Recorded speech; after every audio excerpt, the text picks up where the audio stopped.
你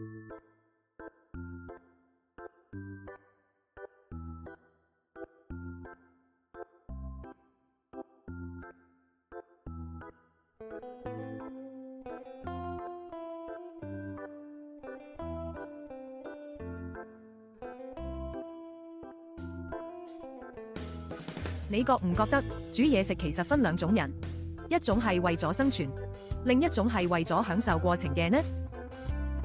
我一定係第二種，洗菜切菜又熱起嚟嗰啲滋滋聲，仲有香味慢慢充滿廚房，其實好治愈㗎。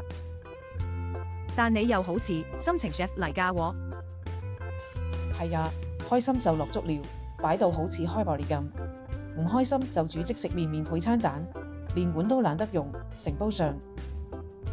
不過煮嘢食最得意嘅位，係佢好容易變成一種愛嘅表達。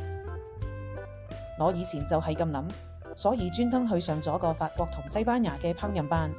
除咗自己中意，仲想為另一半個胃着想，等佢返到屋企有好嘢食。然後呢？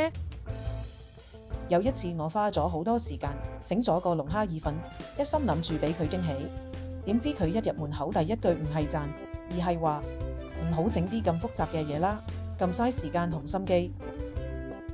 啊！我當刻冇出聲，但眼淚係不停咁流。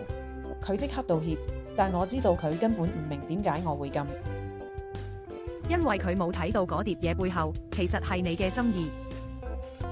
自此之後，我就唔再主動煮嘢俾佢食，除非佢開口話想食。其實煮嘢食唔止係手工，係將回家嘅味道擺上台。第一句就否定，真係會直插心入面㗎。